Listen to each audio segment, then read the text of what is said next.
Well, good evening, everybody, and welcome to show number 183 here on the Jimmy Palumbo Show.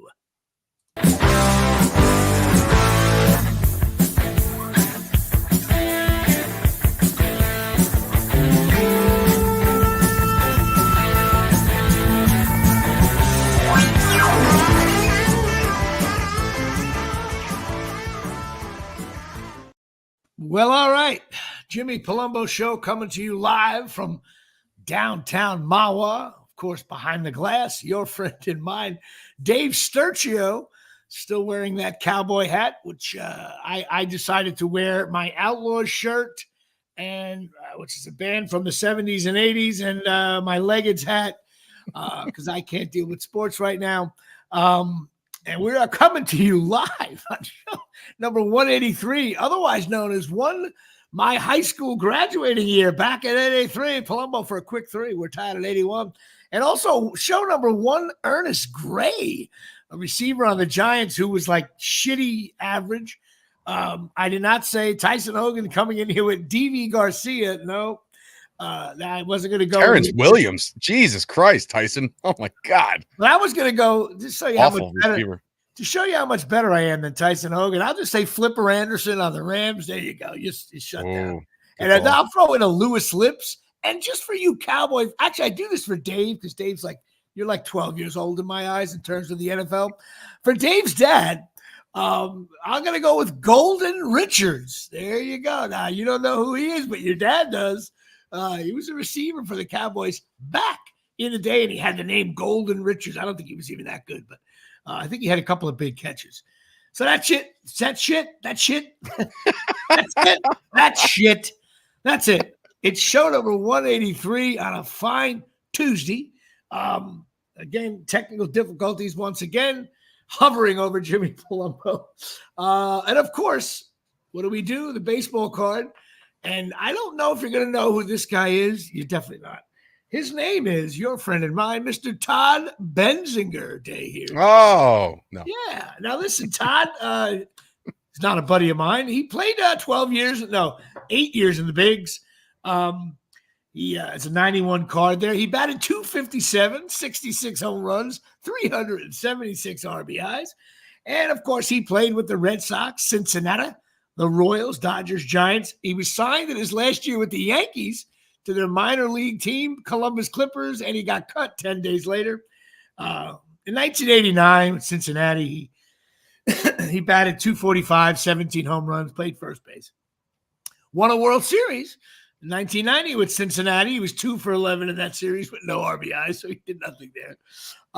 He's 61 years old now, but he has two, I think. Okay. This is me. This is why I do the show. This is why I'm here. It's why I exist. For that guy driving, Venditti's about to drive off the road right now. Okay. If he didn't drive off during Lewis Lips, I don't know what he's going to drive off of. In 1988, known as the Benziger game. Okay, those of you scoring at home, I know Dave is interested in this right now. Sure. There was a pitcher named Oral Hershiser. Do you remember him? Yeah, the big O. Yeah, and he went 59 innings without giving up a run. Wow. Pretty well. It was a big news story back then. And there's a young fellow named Todd Benzinger slapped the base hit and broke up Oral Hershiser's 59, the record. Now, another thing. Do you remember that famous clip of Paul O'Neill fielding a ground ball, booting it, and then kicking it? Yeah. Well, there was a runner rounding third. O'Neill thought the runner scored, but the runner didn't. He wasn't there yet. And he kicked the ball to who? Todd Benzinger. It's in every highlight. They show it at least. That's a great trivia question that nobody will ever get. Yes. And you know what's going to happen to you? You'll be sitting home one day. You'll be watching a bad Yankee game. It'll be like 7-2 in the seventh. You'll be sitting there, and Paul O'Neill, they'll be joking around about something, and they're going to show that clip. And you're going to go, your wife's going to be sitting next to you, nestled into your chest, and you're going to go, that's the one he kicked it to Todd Benzinger. And then you're going to go. And anybody in the right mind who actually knows that, like, will know it like offhand, maybe, because of this show. But if somebody actually says that, like, you have to be like officially Rain Man of everything. Like to know that stat or that person is That like that's a lot. that's it. That's why I do this show. And so that is it, Todd Benziger. Now, who do you have, Mr. Sturgio? Well, Jimmy, in preparation for the show, my cards were misplaced. I don't know what happened to all of my cards, and I'm starting to flip out a little bit because I had a box of like 1,000, and this new homemade studio up in the attic here, the Dave Cave, as I like to call it. There is a lot of shifting things around, and now my cards are missing. So I don't have a card this week. I'm sorry, but I was looking for a specific card. I know where you take the randomness off it, but it's a topic that I wanted to bring up anyway because of college football. But I was going to bring up a Deion Sanders card, which I probably have in the past because I've been with you for like 100 episodes now. But the big thing was with Deion is that I can no longer tolerate his son. I don't know if you can't tolerate it. I can't tolerate him. You know what? Listen, so I couldn't stand him. It's getting so bad now. And Deion is my favorite. Let the record show that in my youth, the Cowboys were my Cowboys. But when Deion Sanders signed with the Cowboys, I cut out the Sports Illustrated article. I was the biggest primetime fan of all time. Deion is still kind of wishy-washy with me, but Shador, I can really do without him going forward. Listen, I can argue. Listen, you're a young kid, Deion Sanders. I get it. I thought Deion Sanders is the greatest opportunist of all time in the NFL. I don't get. He's the greatest cover guy, but I'm sure the YouTube has hundreds of videos of you could run at Deion. I think he had 4 tackles his whole life. The other thing I was watching the Cowboys game this week, and Trayvon Diggs couldn't make a tackle, and I was like, well, that was very Deion-esque. Right. But he went to the Cowboys. I think he went to the Cowboys, then he went to the 49ers. I would have actually loved Deion had he stayed with the Falcons. He went to it was vice versa. It was vice versa. It was Falcons, Niners, Cowboys. Yeah. So had he stayed with the Falcons, though, I think he would be even. He's big now, but it would have been. I wouldn't have minded him at all. But he went to the Niners. I couldn't stand them. Then he went to the Cowboys, and everyone's like, "Oh, Deion's the reason why they're winning." I don't know. You got 5 offensive linemen who no one's gotten near Aikman in 27 games. I can't stand Deion. He goes to Colorado. To me, he does this reverse racism thing.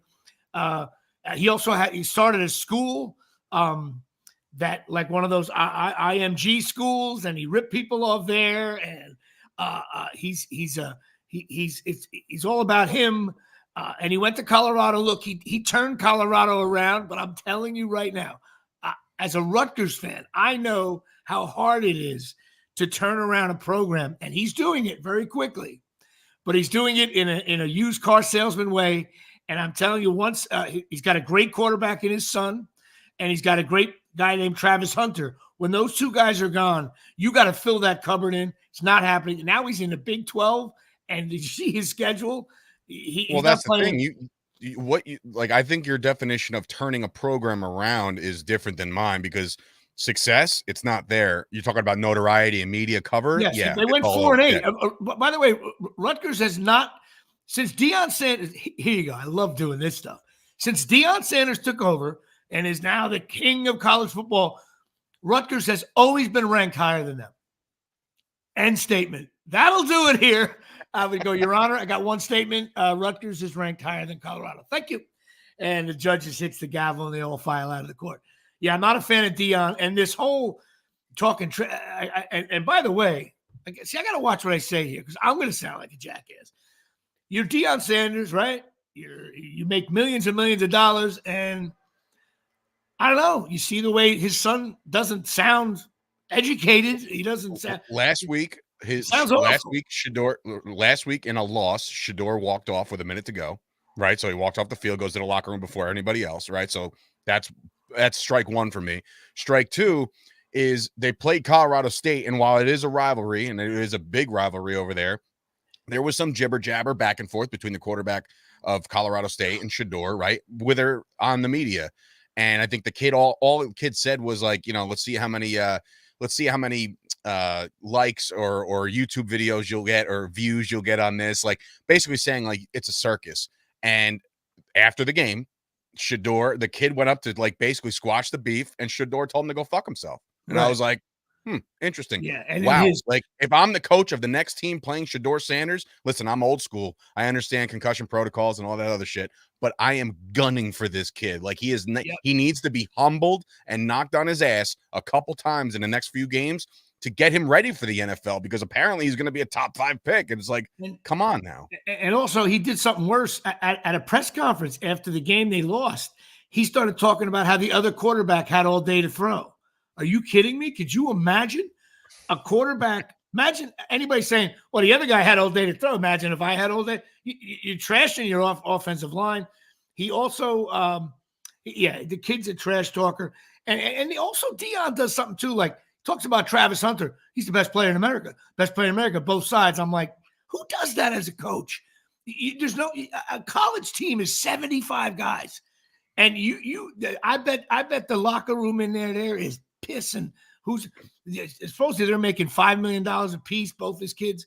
Yeah, Gucci's coming in saying they shake hands after boxing and MMA fights, but Shador is just like walking off after losing a college football game. And to his point, he actually said it. Deion, he said Deion's a clown. I'll bring it up right here. Deion's a clown, but after those kids leave, Deion's out too. There's just no way he's sticking around for that shit. He'll take a media job. First of all, when's the last time me, you, and Gucci agreed on anything? So I can't. I know, now I will admit, weird, okay, I will admit this is where I'll reverse a little thing, and Gucci will probably agree with me. So do you. I would never in my life watch a Colorado game, ever. Okay, I would. No, before Deion.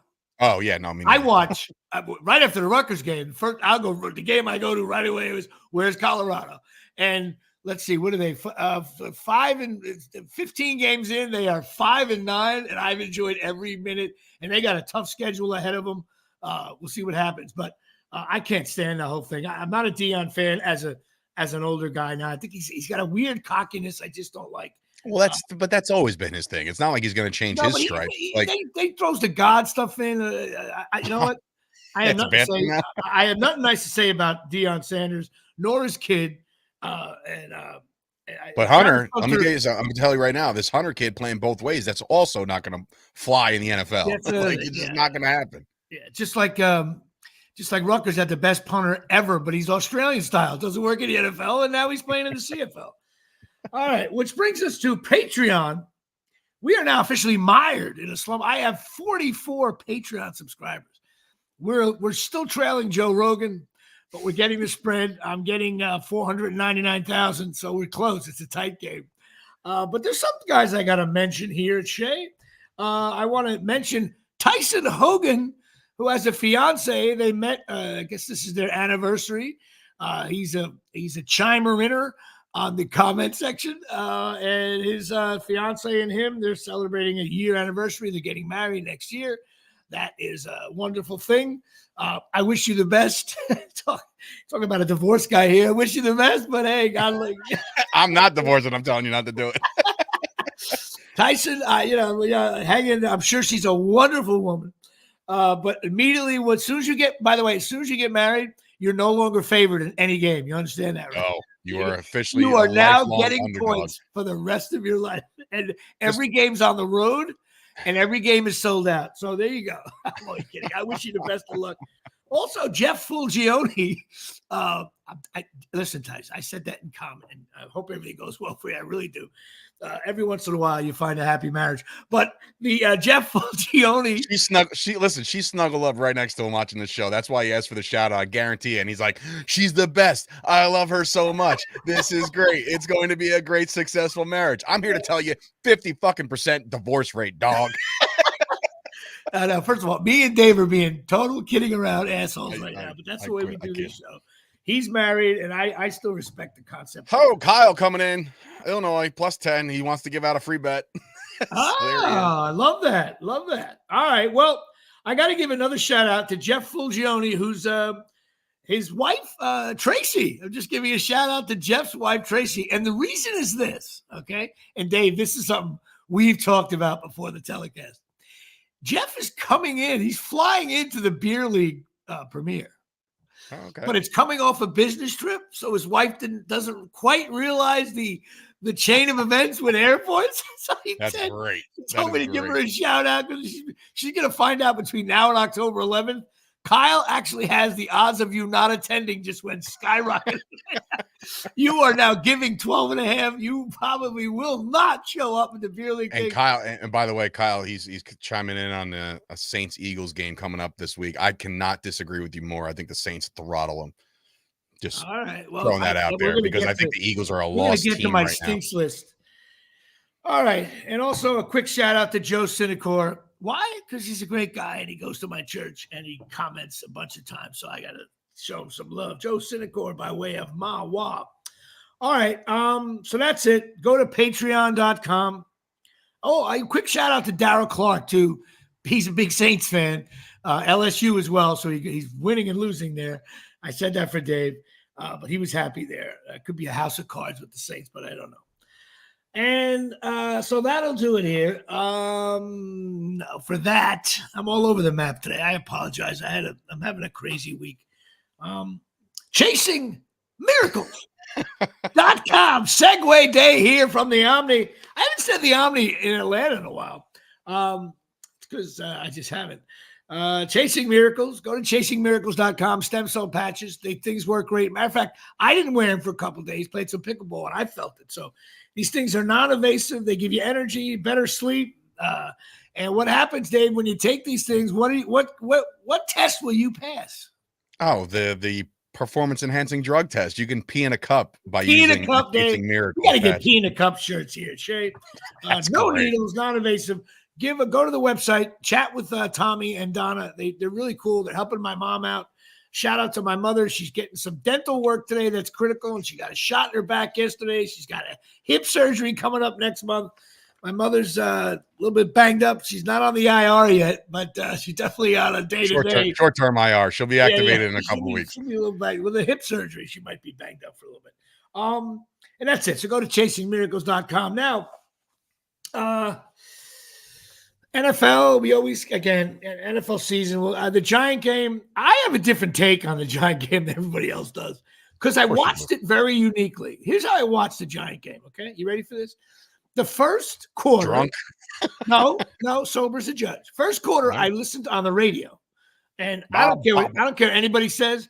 I think the best announcer on the radio in the NFL right now is Carl Banks. And you know why? Oh, God, he is the worst. He totally wrong. You know what he does? He sees stuff. I guess he doesn't care if he gets fired because he was ripping on the Giants. Oh, they have to. God. They have to start, and not just the Giants, any announcer. Don't be homers and just call it how you see it.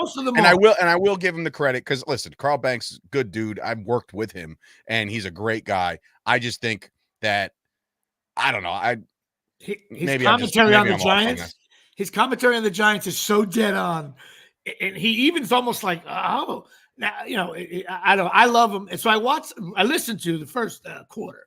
Second quarter, I watched in a bar because I wanted to grab something to eat. I had to play pickleball, okay, right during the Giant game. I watched the bar in a small TV with no audio, so you can't hear any of the announcers, right? So I watched that. I was like, all right. And then when I shut my phone off, played pickleball. We'll get more to that on the pickleball later in the show. Then I got home and I DVR'd it, kept my phone off, and then I watched the second half. I can go play to play every 30 seconds.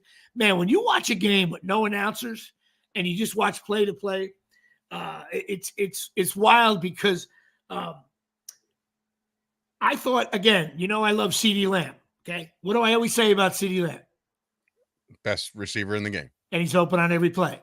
Well, There's another guy open on every play, and it's Neighbors. He was open on every play. However, he had a huge drop, and we're going to get to Barkley's drop. He had a huge drop. Really, Giants would have won the game if he catches the ball. And look, you got to console this kid. Like on the sidelines, he is visually beating himself up on the sidelines after dropping it. And I understand he's younger. That. And I thought, by the way, your Daniel Jones mocking out, again, I'm so right about the NFL. It's a week-to-week league. Daniel Jones was fine all game. He had time to throw. And when you have time, just ask the Chicago quarterback and ask Justin Fields, ask Troy Aikman in his first year. When you don't have time to throw, you could be Tom Brady, ain't doing anything. And Jones had time to throw. He had a fine game. We ran the ball. So the whole Barkley thing, remember the first week we couldn't run the ball? I'm like, oh, we don't have Barkley. Giants were running the ball up and down the field as well. However, you're also playing the Commanders. So doesn't matter. It's the NFL. No, week to of week. course it doesn't matter. You don't know how good the Commanders are going to be. You never know. The other thing is, though, the Giant defense, you got to make tackles. There was missed tackles. That again, when you watch him play to play, no announcers, where the Giant defense actually had the pursuit in on the running back, and then it was 2nd and 2. like there was no tackles being made, and Carl Banks was hammering out. You got to make tackles in space. They did none of that. He's gonna personally hate that shit, knowing that he was a tackling machine. So like right. that's why I love and not just because Troy was my guy as a quarterback for the Cowboys, but Troy gets mad when he's doing the games. He gets so pissed off if a receiver drops the ball. He feels awful for the quarterback, and he's like, "Well, you just got to come down with that." You know what I mean? Like I agree. he's talking I get like it. a true and quarterback. So it's true. It really is true. And a quarterback or a linebacker like Banks has that. The other thing is, and again, this is why I'm not so down on the Giants as much as I was week 1. You cannot. Okay, for anybody who watches the NFL via Red Zone, okay. You cannot play an NFL game without a kicker. Can't happen. I think it's worse than having I think no kicker's worse than a backup playing. It's not even close to me. You make decisions inside the 40 that are like, well, we can't. It's insane to me. And the fact that they had a guy with a groin injury, but coming back. Probably hit him well in practice. Still groin injury, though. Listed in the report. And you had a backup kicker, which I think was the old Rutgers kicker, by the way. You have to do that. And now he got hurt via the hamstring on a kickoff return. I get it. But still, it doesn't matter. Without a kicker, no NFL team, you just can't win. Can't do it. And every time a kicker gets hurt in the NFL, they bring in 6 to 7 backups who are part of a group of guys who have already kicked in the NFL, and they have tryouts and they select one. That's what happens. That's how critical it is. The auditions are literally Monday morning. There's guys that drive to the stadium. I know this. I was friends with a kicker who used to kick for the Falcons. He was one of the best kickers in the league, and Matty Bryant. And he told me that once you get in that club, after you get cut, you stand a chance of getting hired a year or two later. You got to have a kicker. I think if the Giants had a kicker, they win that game easy. It's stupid play, but the Giants lost. Bad loss. They got a lot of good games coming up. They're probably going to be in trouble. The season's going to go shitty, but I think they're vast improved over week 1. Let's talk about the Eagle game. Listen, Barkley with that line, I would have had 100 yards rushing if I was a running back for the Eagles. But what was great was the Eagles were looking good. That coach is running up and down the sideline. I can't stand the coach. Most punchable face in the league. No doubt. It's even Cowboy and Giant fans agree on that. But then I'm a Giant fan. I had to watch him dominate last week on national TV. Then I had to watch our running back last week get 7 yards. And this Sunday was nice because I watched our running game, which a lot of people predicted would be just as good with Barkley, right? Or not with the financial differential. Sure. And then you watch Barkley do really well, right? And then all of a sudden the Eagles at the 8-yard line with the push-tush getting 4 yards a carry, they decide to do a swing pass. And if you watch it, he was looking to catch it, and he wasn't looking to he was looking to catch it and barrel into the end zone. And he drops it just like he did last year against the Cowboys. Now, I know we lost 60-0 last year against the Cowboys, but I think football is a game of emotion. And what happens to Barkley? He drops a pass, tips up in the air, running. That guy picked it off, ran it for a touchdown. Those are game swings that you don't recover from, I don't think. And he did it again. Barkley's going to have a monster year. Those holes, some of those holes, I actually think he should have even got more yards than he did. And he's a great player. And he made a great catch last week. But it was just nice to sit on the couch and finally, I feel like the Giants got a half a win there. Just watching a little poetic. The Eagles were like, little poetic. It was just finally, because it seemed like everything was going against the Giants. So I enjoyed that. I don't have anything against Barkley. I will say, look, as you say that about Barkley being a former Giant, I will also comment on the fact that play was called by Kellen Moore, former Dallas Cowboys offensive coordinator. So it's like it felt just double justice on all behalfs, because it's like, first of all, you're running at 4 or 5 yards a clip. It's easy. The tush push, like you said, it was getting 3 or 4 no matter what. You don't run that. That was the whole I want to be the smartest guy in the room call that Kellen Moore is infamous for making. And you were the smartest guy, because guess what? He comes down with that ball. That's a first down. The game's over, right? Over. So I get it. But also the fact that he dropped that ball was like, but if it works, again, Kellen Moore's a genius. Everybody loves him. But if it doesn't work, man, you are on the chopping block, dude. It was 3rd and 2. You run maybe it was 3rd and 4. 4. You run the ball. Let's say you get 2 yards. Okay. Then there's no timeout. So now the clock's going under a minute. Then you do the tush push, or you run up the middle again. If you don't get it, oh my God, they didn't get it. They have 50 seconds to go on their own 8. Now I know that people say, oh, you got to do is get to the 40. That's hard to do. I would have ran it twice. If we didn't get it, we're up by 3 at their own 8. It's just hard to do. But then the Eagles, okay, you screwed up. You went up by 6. And I like Kirk Cousins. I think he's good, maybe because of that stupid show. He talk about waltzing downfield. Oh my God. And bad tackles, but it was great. The Eagles self-destructed. I've seen the Giants do that 5,000 times. I loved it. This was the Eagles from last year. They started off 10-1 and finished like dog shit. And it carried over. Like the win last week. The win last week didn't even impress me, because I think Green Bay could have had that game. You know what I mean? Like, I get it. I don't know, man. The Eagles right now, they're in peril. They're feeling some sort of way about their coach right now too. It's a week-to-week league, because the Cowboys we're going to get to that in a second. Throttled, yeah. I also think Cole is a pussy. I probably should say wussy. You know what? I don't care.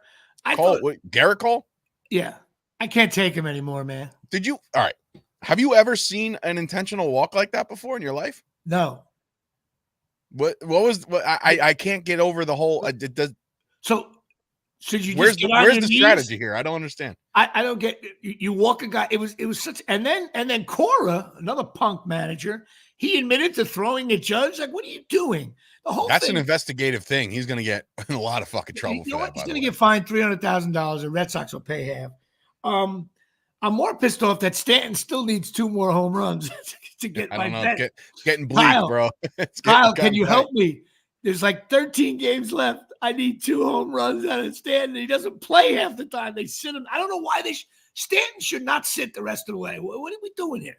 I also think that Judge plays too much. They got to sit his ass down. And also, in another prediction, Jimmy Palumbo, you know what? We're going to call it Jimmy Palumbo from the Couch Predictions. I predicted that the Jets wouldn't make the playoffs, and I think the Jets stink. I watched a lot of that game. And also, they stink, bro. That was awful.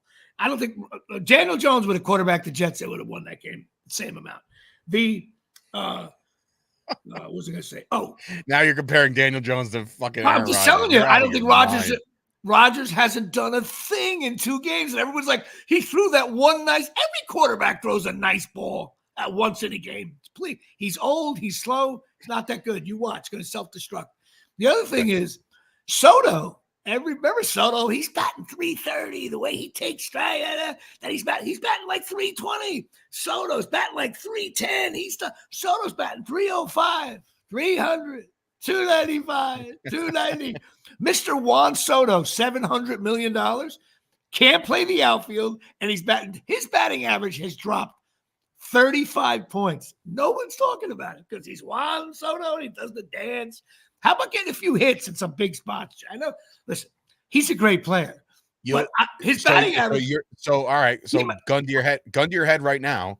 Do you want him back on probably the biggest deal ever done next year? I don't know. Because he's going to eclipse everybody's numbers. He's going to shatter everything. But then you're going to have Cole, Stanton, Judge, and Soto. Well, Stanton's coming to the end, I think, or at least relatively. Who catches? They got no money to Austin Wells. I love Austin Wells. So do I. But like, in other words, there's no money left. Okay. You have Gucci at third and me at Well, first. you say no money left as if there's a salary cap. There's not. Well, So they can spend whatever the they Yankees want. aren't doing that. They're not paying that tax. Well, now they won't. But I'm telling you right now, the Yankees fall short again this year. He is not coming back to the Yankees. Why? The Yankees stink. They have no future. And why would he's going to go? He's just not playing here. It's not going to happen. And I also think I'll make another prediction. I say he's going to finish below 280 now. He's going to drop another 5 points. He's not hitting the ball. Everybody's like, oh, look at his at-bats. I'm just tired of it. Something about Soto annoyed me about 3 weeks ago, and I'm sticking to it because he sucks in the outfield. And that's how I feel. Generational talent. This guy says he sucks. Generational talent. Whose batting average has dropped. And he's batting before Judge. He's right in the mix of that. Cowboys got smoked. I didn't see that coming. I didn't watch much of the game. All I saw was players. They have like 3 40-yard or plus. They scored on their They scored touchdowns on their first 6 possessions. That's unbelievable. You know what? It was an all-out. That's what Rutgers used to do. I remember. Yeah, well, it was the most brutal. Like, people are trying to compare it to the Green Bay game, and I'm like, well, yeah, same feel, but different future ahead. Like, that ended our season last year. This is week fucking 2. It's not even Columbus Day yet, and these people are going nuts. You think this game will have any ramifications for them, or they'll just bounce back the next week? No, well, they got Baltimore, who's 0-2 coming in, and they like to run the football, and the Cowboys couldn't stop a nosebleed last week. So it'll be interesting to see it. Mike Zimmer came out and said that, it's on him and this, that, and the third, but it's like, all right, that's great, but can you put guys in position to make tackles? Because even if they're getting gashed, bro, gashed. And here, I know you're not a fantasy football guy, but just for reference, I played my brother this week, and we made a gentleman's brother's bet. He had Alvin Kamara. I had Rashid Shaheed or whatever, their receiver. And we made this, like, not a gentleman's agreement. We went with our heart. I said, Danny, you going to really root for Kamara against the Cowboys? He's like, are you going to root for Shaheed? I was like, you know what? Let's both bench him and see what happens. And fucking Kamara goes off. I beat my brother by 5 points. Had Kamara been in the game, it's not even close, and he would have crushed me. I love that. Yeah, you can't. It's hard. That's why fantasy football sucks. You just went with our heart. But I got the dub. Clark, I gave you a shout out. You just joined in early in the show. You have to listen to the replay on Apple Tunes or whatever the hell you call it. Apple Tunes. What else? Yeah, I got a lot to talk about. Well, first of all, I went to another football game this weekend, Mr. Sturcio. I went to the Ramsey-Mawa game at Mawa, which I lived in Ramsey for 15 years now. I live in Mawa. I gotta give a shout out. I'm sitting in the stands, right? I brought my daughter and her 4 friends, and they were roaming around. My daughter likes football, though. She was watching a little bit, but they were doing the whole high school sophomore girl things, probably looking at boys, who knows, whatever they were doing, walking around the stadium. And it was a tight game, but this quarterback on Ramsey, okay, if you were with me, you would have been like, oh. High school quarterbacks, they throw, some of them throw, but it's not the world beater. Very hybrid nowadays. Okay. He rolled out, okay, with a guy coming down his throat and missed hitting his arm in LT fashion by a millisecond and threw a 30-yard strike to the back of the end zone. I'm going to find it online and send it to you. You're going to go like, oh. And the guy not only caught it, he got his 2 feet in. It looked like Tom Brady throwing to like Jefferson in the end zone. I look at the guy next to me. I went, that was a college level D1 throw, right? And so I got a huge kick out of that. But I got to tell you, there was a guy in the audience. I don't know his name, nor do I care. He's a Ramsey guy, and your crowd gets quiet, dude. His son plays. I don't really even know. I know who his son is, but I don't want to do that. But dude, this guy, when it got quiet, was yelling down at his son to tell the coach, tell him, because they were down, they were up by 7 or something like that. And when they put 2 quarterbacks in the backfield instead of a running back, so a quarterback could take the snap and then pass it backwards to the other quarterback, quarterback, right? He was yelling at his son, tell the coach, and the son was like listening to his dad, running over to the coach. The coach is trying to, and this guy would yell out all game, yelling out, why, who, and I'm saying, oh my God. Now, if Miles plays football, you'll be that guy, but I don't think you No, will. no, no, no, no, no. You let the coaches do their job. You don't. Well, your wife would kill you. It was That too. so bad. It was so bad. He acted like Mr. Know-it-all sports. And the thing is, it got quiet, and it was like an away game. And I think at one point he was trying to show everybody how much he knew about football. And I'm like, fucking high school level. High school level. Like, what are you talking about? And people started to actually snicker and laugh at him. Whoever that guy was, like, dude. Was he trying to be comedic at all, or was he dead serious? No, he was all in. And he stood at the top of the thing, at the top of the stands. The worst part is like his son even acknowledging him. That's the worst part.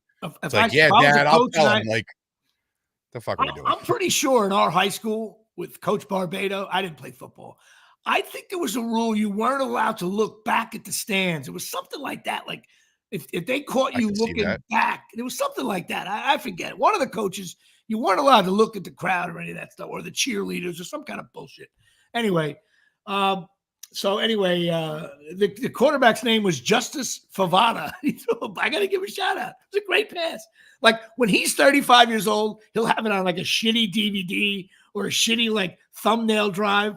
And he'll be able to say like, hey, I played a little ball back in the day. He's going to shove that in. Al Bundy. It's gold, man. It's a gold. I'm telling you, I'm going to send it to you. You'll be like, great play. I did a show. Something happened in Atlantic City we didn't talk about. I went down to Atlantic City last week after the show last week. I did a comedy show called AC Comedy at the Resorts International. Beautiful room. I'd do the show again if they could give me a little bit more money and put me up for the night. I'd go down there. I was down with my buddy Mark DiCarlo and his production guy, Mikey Pearl. They were shooting a documentary on fighter pilots that were Jewish, that got abused even with the Army, but they shot down a lot of planes and probably won the war. Got to talk to some old guys and stuff. It was cool. I got a kick out of that. But afterwards, we went and got a bite to eat. We went down to the Irish pub, which I love that place. If you ever go to Atlantic City, you got to go to the Irish pub. It's so cool. Low ceiling, open 365 days a year, 24 hours a day. Like nobody does that anymore. I love it. Is that legal? Yeah, I guess so. Atlantic City, you can smoke. Atlantic City, yeah.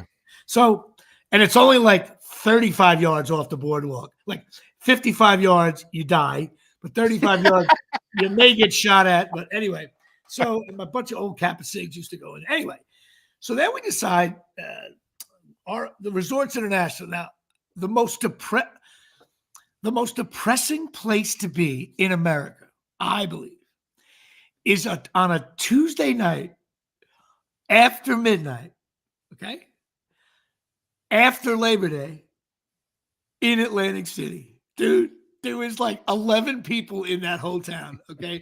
I should have been able to get a hotel room for $4, okay? So we decided to go to the Hard Rock. That's the only hotel on the boardwalk that has a semblance of like something. So we go to this bar. It's that circle bar at the Hard Rock. Maybe you've been there, right? To the right. And it was like 30 people hanging out, drinking, blah, blah, blah. And so with that, my buddy Mark said, it's getting late. Why don't we just go play a few rounds at blackjack? I said, all right. I had $60 cash on me, I said, all right. So I go down, we go to the table, and it was a 5-seater, right? There was an Asian woman to my left, okay? Then me, then my buddy Mark, then my buddy Mikey Pearl, and another Asian guy on the other end, 1 through 5. Sat down, no big deal.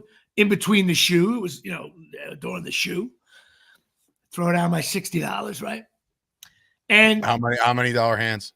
It was a $15 hand. So I figured I'm probably going to go 0 for 4 and I'm out of here, right? Right. So we won the first hand, right? But we all won. The dealer went over. And none of us had like good hands. So and then the dealer went over. We were like, yeah. So the lady next to me, who I'm guessing was probably 70 years old, an older Asian lady, okay? I had a couple of drinks in me, no doubt about it, but nothing more, maybe 3 or 4 drinks in me all night. Certainly, if you want to call it a buzz, I guess so, but not really, certainly not really.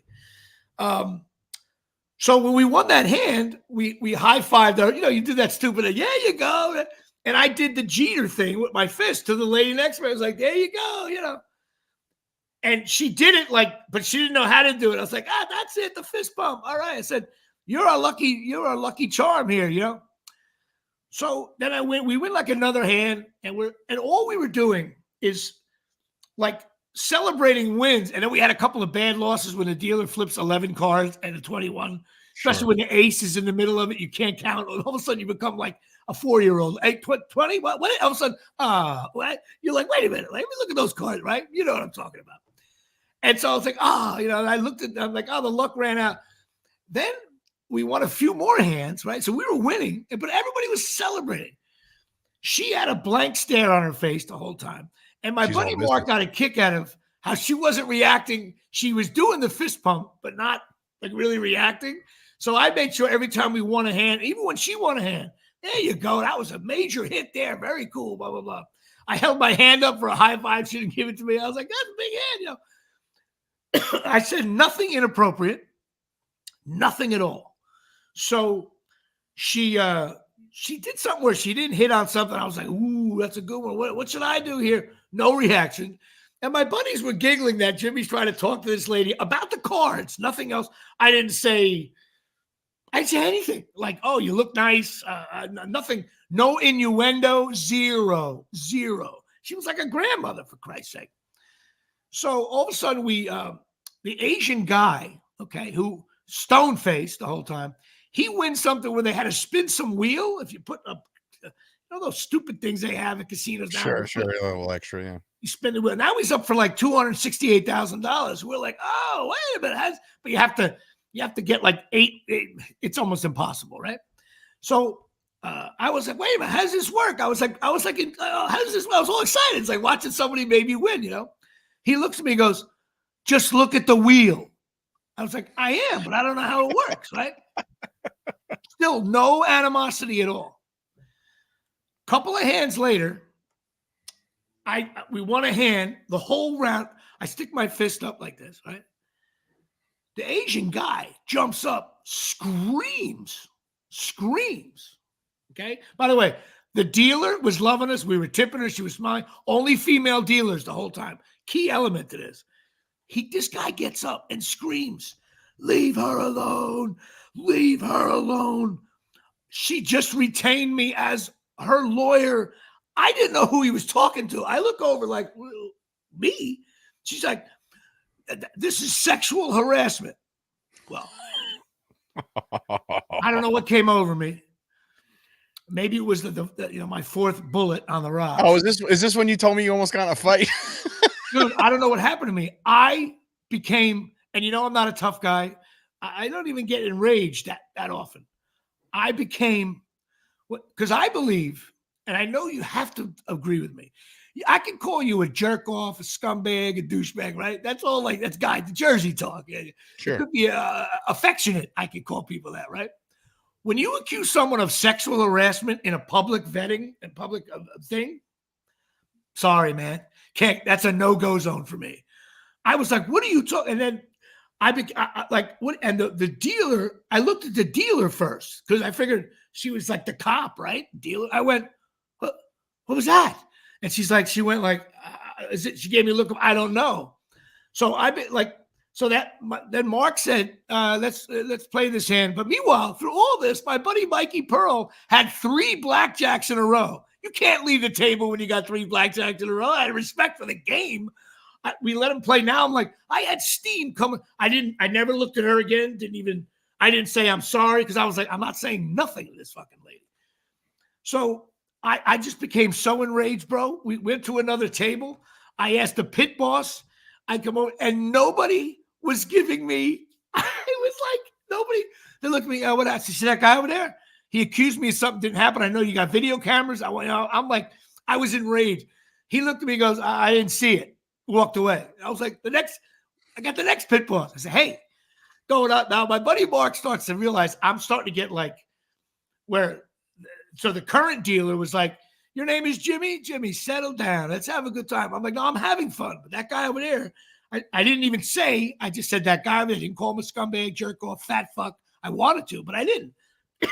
So then I kept on getting up from the table and walking past his table.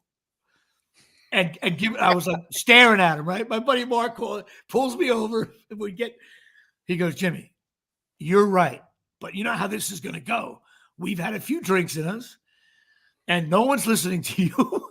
And like it's 2:30 in the morning. Like I was like, no, like I wanted justice. I was like, and Listen, finally I left. We left together. But whoever that guy was, that's extreme restraint on your behalf, because I would have bounced his head off that you fucking definitely table would have. a million times. He said, now the only thing we thought might have happened was he the one guy may have left, the pit boss, went on a computer, found out who it was. He's a guy that gambles, $500,000 a year at the casino. And I'm just Jimmy Palumbo, not even registered not even staying at the casino. I don't even have a card. Yeah, nothing. And I have $60 in my pocket. But I was so pissed. I feel like I have to tell that story because Jimmy Palumbo. Overall, did you win, lose? How did you do? I ended up winning $100. I walked out with $160. $100 and no fight or restraining order or sexual harassment lawsuit. That's a win, Fucking Jimmy. Fat fuck Asian guy. I swear. Is Asian the right way to say it? You allowed to say it that way? People are allowed to be Asian. Yeah. No, I mean, isn't there? I didn't want to say. Yeah, no. Listen, you could have said a lot worse. No, I'm just telling you, I didn't though. No, the next morning. I woke up. I crashed into Carlo's room. I woke up in the morning. First thing I said, Mark, before we even have coffee, I didn't say anything wrong last night. He's like, Jimmy, you didn't. I would have called you out. I would have pulled you aside. I said, Jimmy, you were talking trash in front of that lady. Because I could have done something like, I don't know. No, I don't think she was. There's no way I would have said it. I might have said, sweetie.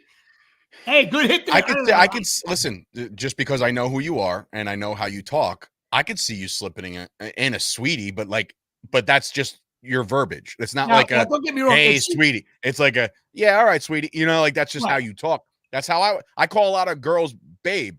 Right. And if they were to be like, what the fuck? And I'm like, I won't call you babe anymore. Right. I didn't even do a you go girl. Nothing.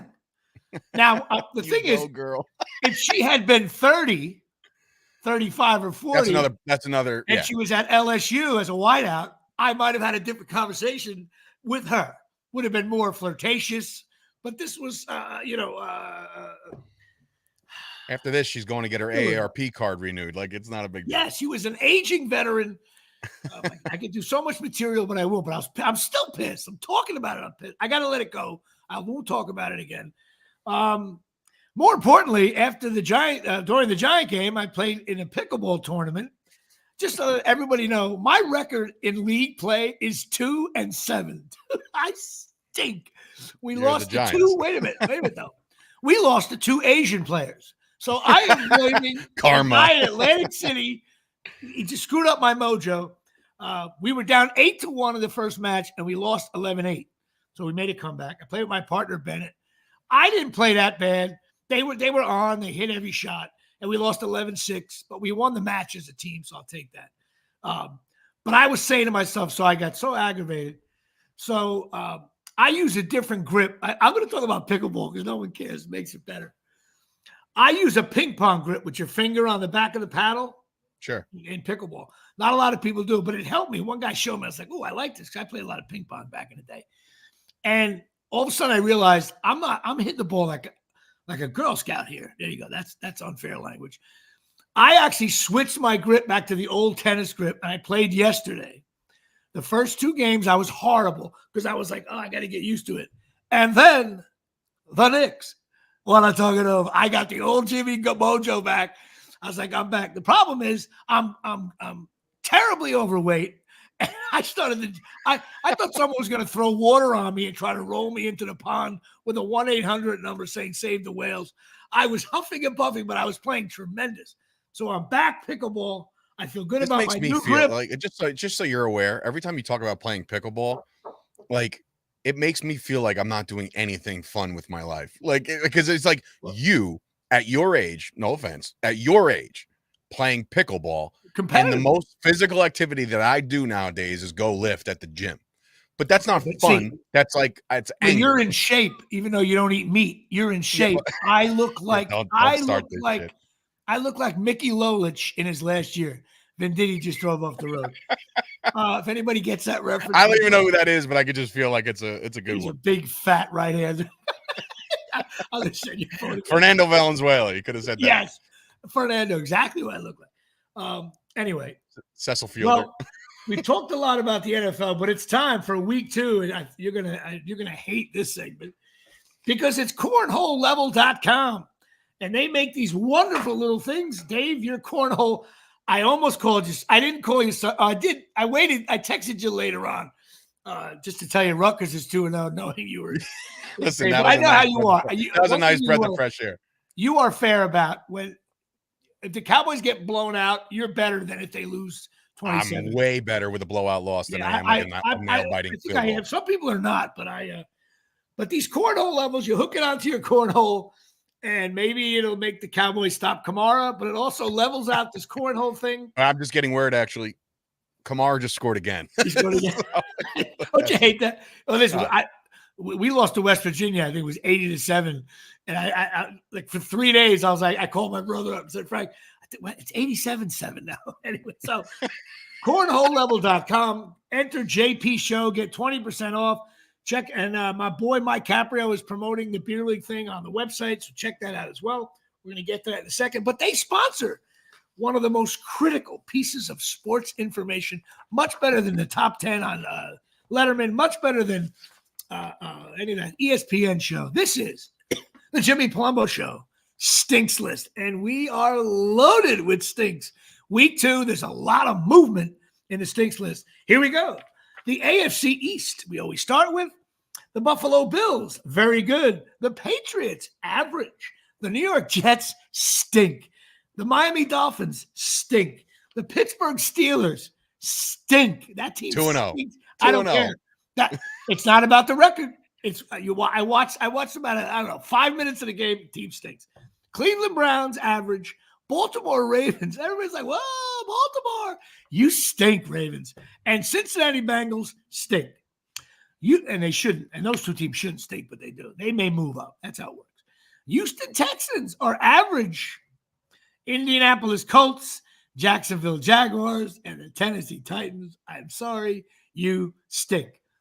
Los Angeles Chargers with that prick coach. They are in the very good slot this weekend at 2-0. Kansas City Chiefs, I'm sorry. I think Kansas City Chief fan, my nephew, I love you. You guys are so lucky in games. When is that going to end? It's even worse than the early Tom Brady years. They just get lucky. Pass interference calls. They get outplayed all the time now. Kansas City Chiefs are just good. Las Vegas Raiders are average, and the Broncos, you stink. And they've stunk for a while. Washington Commanders, who are in first place of the NFC East, according to ESPN thing. It's because they have an NFC East win. Commanders, you stink.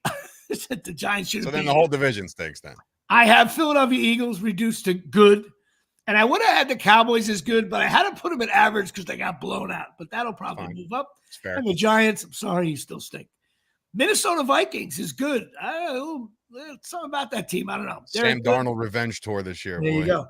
Detroit Lions. Hey, man. Hey, Mr. Campbell over there. Average. And the Chicago Bears. They stunk the first week. I don't know how they won that game.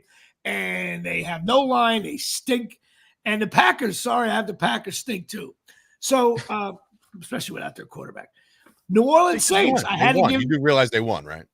They still stink. I saw a little bit of a highlight. They stink. They're 1-1. They stink. Packers stink. Which Gucci's going to freak out. But again, week 2, week to week lead, the stinks list. In about 5 weeks, the stinks list, like it'll be once you get in that stink area, you'll settle down. And the big thing is whether I give you a very good or good. The stink list will really calm down there. New Orleans Saints, I got to give you a very good this week because you lit up the Cowboys and you seemed to score in every play. It was weird. I got to be honest with you. You watched the whole game. Like, where was Micah Parsons? Did he take the day off? Well, I don't know where Micah Parsons was. Micah Parsons was he was absent as well. He was there was just look that there was a play where he got blocked. There was a play where he got blocked 3 times, like in one play. Like one guy chipped him, another guy chipped him, and another guy took his legs out. I was like, damn, bro, they're really making sure this guy's a non-factor, and he wasn't. He was absent. All right. Well, also the counterpart to Micah Parsons is Micah. I'm sorry, I don't mean any disrespect to the guy. should have been a Giant. The Your fault. is the Thibodeau. I 2 games. I'm trying to verify if Thibodeau actually did he play the first 2 games. I haven't. He's a bust. Oh my God. Anyway, Tampa Bay Buccaneers good. Atlanta Falcons average, and Panthers you stink. Did your niece dodge the absolute bullet? Not working for them anymore. That's a dumpster fire of a franchise. You work for the NFL. You work for the NFL. No, I know. That's a joke. I work for the Giants. Trust me, I know. Seattle Seahawks are good.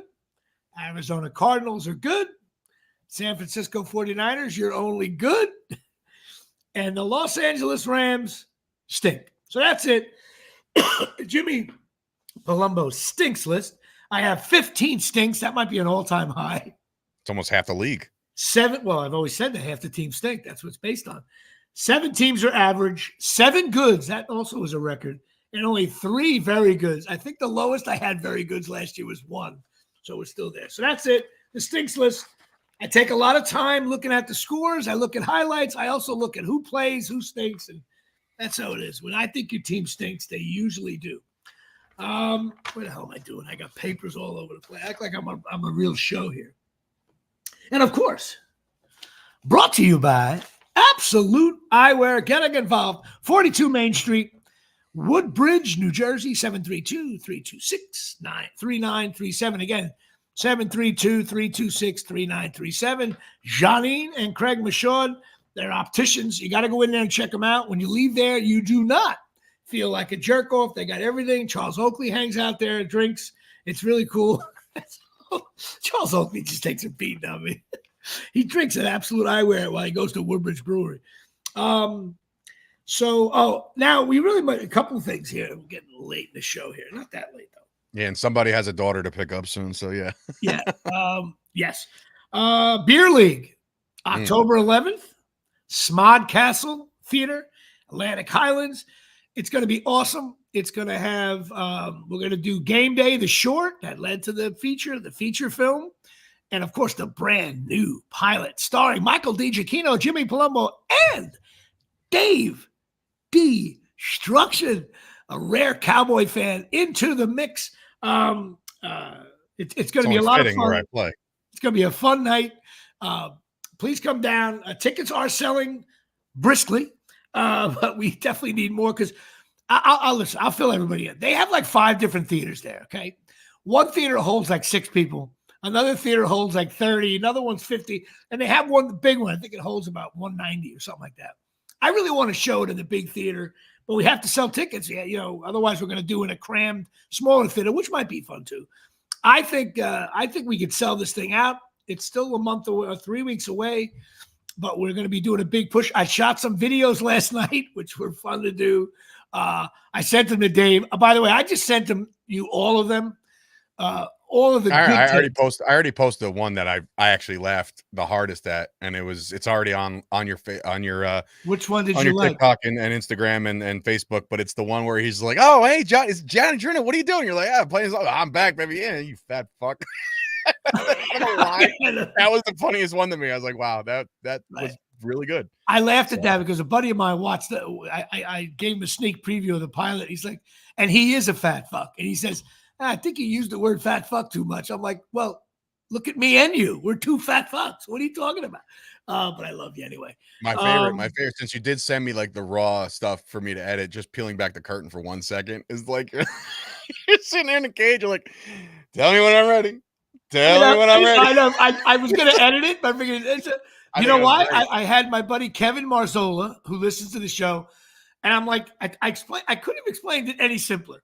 By the way, the batting cage place, we shot stuff in there before. They treated me like it was like, De Niro was in the place. But there was a little boy in a batting cage with his dad. First of all, it was 9:30 at night on a school night. What are you doing with your 7-year-old kid in a batting cage? I was going to rip on him, but I figured, you know what? But I think there's a couple other ones you could use. There's a couple. I just gotta look at them. Figure it out. But it was fun to do. But we couldn't curse. It was in the next cage over. By the way, I was swinging the bat pretty good though. I felt good at the plate there. Yeah, you were a little off balance. I'm wearing my tight I'm wearing a beer league shirt from the movie that I wore 20 years ago. So it was a little tight, yeah. I know I look off. I'm grossly overweight. What am I doing? Maybe it was, I came home and had beers. But in bigger news, we got to totally discuss. I got a couple things I got to get through here. The Rutgers president has resigned. So now we have the AD is banging the gym coach. He's got to resign. Now, the president, who probably knew about it, probably didn't do the right thing. He says, I'm done. So he's going to resign and become that Jimmy, you got to be careful, man. Like, that actually came out for the AD? I shouldn't say that then. In a comedic way, we got to edit that now? No, it's a situational thing where that's the reason why people think is why he resigned. But clearly, we'd have no idea. But that's just so. I got to start this segment. I'm going to start. No, it's fine. That was a comedic joke. He's there's allegations that the AD was getting involved with some kind of gym coach thing. And everybody knows gymnastics are huge at the college level. There's some of those matches have between 4 and 9 people. So he's gone. Now the president's gone. And meanwhile, we got the basketball team getting ready to go. They're having a live scrimmage at the Rack, which maybe if you're around, maybe we can go to. It's free. And also Rutgers is heading to Blacksburg, Virginia to play Virginia Tech. They're 2-0. Now, no one in the world is talking about Rutgers. Why? Because we played Linden and Carteret. We're 2-0, but there were scrimmages, if you ask me. This is the game where, hey, Rutgers is 3-0. And it's going to be a little hostile environment. I'm driving down with it's going to be my brother-in-law and my sister and me and my brother in the back seat of that car. You hang out with my brother last week. Could you imagine how that's going to go? We're driving down there, staying at Airbnb. I'm looking forward to it. I think Rutgers is going to win for a couple of reasons. We beat them last year. And we have a quarterback now. So was it in Virginia Tech last time? It was at home. Okay, so I had a friend send me something, a DM, saying I have to experience this, and what it was Virginia Tech's entrance to Enter Sandman. Right, it's cool. And what I will say is, you say hostile and not so big of a deal. I say, holy shit, dude! Okay. Like. They look again. It has nothing to do with their football performance, but I will say, I got my boy Linwood down there, a friend of mine who's down there, went to Virginia Tech. We might make a gentleman's bet on this. I don't know, but like he'll be down. Well, I think he's actually traveling, but it just seems like it's not the best place to try to go 3-0. Is what I'm saying. Okay. I'm pulling for him, and I think they probably pound for pound have a little bit of a better team. But I would agree with you. If we played in the Pac-12 or the Big East, everybody talks about the environment of Virginia Tech. Oh, so it's easy to go to the big house. It's easy to go at Ohio State. I'm not saying that, but it's up there. It's up there with one of those. It isn't. With crowd noise. Penn State, 105,000. I said it's up there. I'm not saying it's bigger or better than Penn State or Michigan or any of those teams. I'm saying it's up there. I have to put a little respect on the school and what they've grown. They do a nice little thing. And is it worse than at Iowa? Is it worse than at West Virginia? I'm not saying it is. I'm just saying don't take them lightly. If you're driving back, imagine that drive back. You're talking about the drive down. I can only imagine the drive back if we lose this game. No, first of all, I'm not taking them lightly at all. Not at all. But I think everyone's like Virginia Tech. And I'm like, well, how come no one's saying, hey, Rutgers, man, they had a quarterback who was the worst. He was ranked 134th quarterback in the nation. Yeah. Now they got a guy who's 40. Okay. Our defense has all returning players. We have 2 wide receivers that weren't eligible to play last year.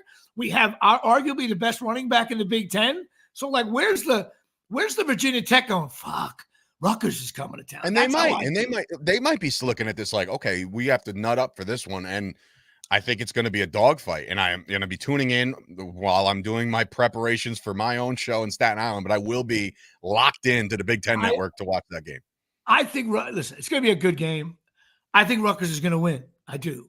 I'll be pissed if they lose. I'm the first one, because you got to remember, it's always Rutgers, and they will shit the bed on you. It happens all the time. And also, big news, the following week, that's the reason why the game's big, 3-0, and then 6 days later, we play Washington at home on a Friday night. And who will be going to that game? Johnny Trino and Dave Destruction just announced you are officially coming to that game. I will be picking you up. We'll do the same thing. I'll pick you up, whatever. We got to figure out maybe a better drop-off. Because, by the way, you're not getting home till 1 o'clock in the morning. I may sleep on your couch. Uncle Jimmy's making eggs. There you go. I'll wake up in the morning. So anyway, also I got to give a shout out to Brian Ellerby, my friend who's been on the show, former Rutgers basketball player, former head coach of Michigan, former head coach of like 6 other schools. He was an AD at a high school, in a big time high school like a Don Bosco in DC area. He is now the assistant athletic director at Delaware State. And for all you Rutgers people out there, you got to hire Brian Ellerby. I don't understand that he's got experience. He's an African-American. He's got the resume that matches everything. And I'm not saying anything wrong. I've talked to Brian about this. He hits every box. Big Ten experience, coaching experience, athletic director experience, and he don't even get a sniff there. It's stupid. He should be working for Rutgers. I'm going to do everything I can to get him a job. I wonder if do they have like a Rooney rule in college sports? Like you have to interview a black Rooney rule. It's just his resume says interview. Oh, no, his resume speaks for itself. Absolutely. I'm just saying, like, do they? No, I don't think they do. Not that I'm aware of. Which is that's awful. He should be at RU. Also, Tulsa Kings with my boy Dominic Lombardozzi. Oh, I gotta watch that still. Just started streaming on Sunday. Check that out. And also, did you watch it already or no? No, I didn't watch it yet. I may watch. Dude, you know what I'm watching? And it's not part of my like Rolodex of things I would watch. The Perfect Couple on Netflix. I didn't see it. I heard that's good too. I'm only 2 episodes in, but every time it ends, I'm like, ah! Okay. I love it. I love that. I started watching The Old Man. Good. The Old Man is another great show on FX that started airing. It's another great show. Starts tonight is the American Sports Story or American Football Story. It's the Aaron Hernandez thing. Yeah, but you know what? I'll probably watch that, I guess. I'll watch it eventually. I got to be honest with you. That's another storyline. He killed people, and he's just that guy. I'm sure it'll be good, but that guy's just a piece of shit from day one. And part of me doesn't want to watch it. It's like, I don't want to deal with that guy. But I'll probably watch it because that's the way I am. And also, I got to call out an actress named Helen George. And this is where my sensitive side here. And you should watch this show with your wife. Call the Midwife. The blonde on Call the Midwife very casually is scoring 36 points a game, 15 rebounds, 11 assists. No one's paid attention to this girl. I was watching an episode yesterday, and I'm like, how come no one's talking about this girl? She's lighting it up. And then I found out the older nun on the show, okay? This is for all my old people out here. Her name is Jenna Agutter, okay? Or Agutter, I don't know how you say it. Agutter. She plays the head older nun. She was the girl in Logan's Run, the original movie. So anybody over 50 right now is going, oh, the hot chick from Logan's Run is now an aging LeBron on Call the Midwife, which blew me away. And so I have to give her a shout out. If she's she's hot. She looks fantastic. And she's single. Base hit the center, make the throw.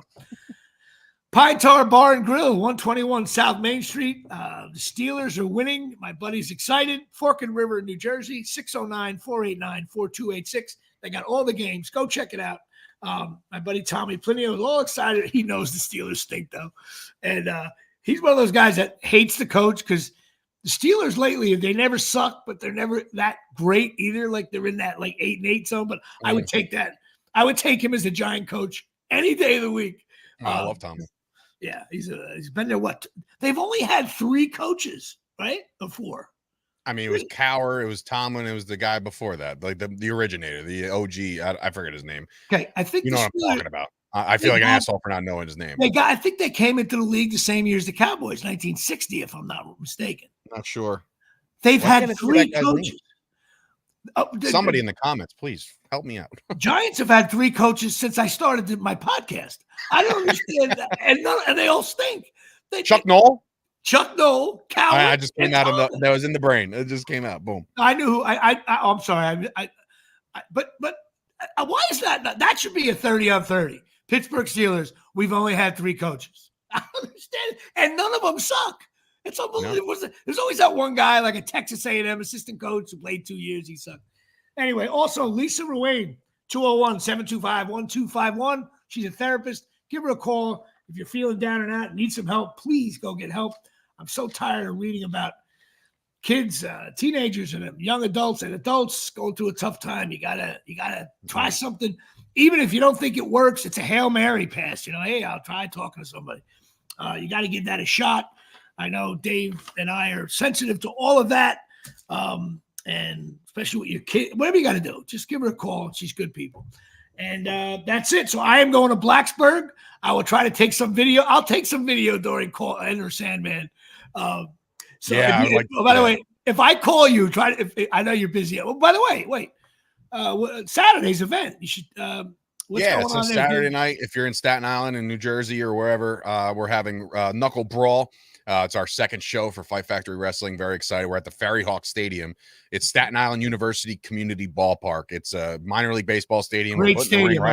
Putting the ring right on home plate. It's going to be a lot of fun. The visuals will be cool. New York skyline right behind it. Great stars. It's going to be fun. So how is the ticket sales going? Okay, you got people. Ferryhawks.com. It's not as crazy as the War on the Shore, but again, that was a very unique thing. This is now look, we went from the beach to a baseball field, so we're not going to stop there either. So right. I think you should just come check out the show and then enjoy yourself.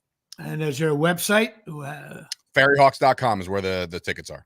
Right, and it's right down by the Staten Island Ferry. That's a cool stadium. Go check that. Yeah, it's great. We were there last week taking a visit and walk around. Yeah, it's very cool. And all right. That's it. All right. Thanks everybody doing the comments. Coach LaCorey, Kyle Kerms getting involved, and Tyson Hogan and Darryl Clark. Go LSU, go Saints. And that's it. That's our show. Good night, everybody. Good night, everybody.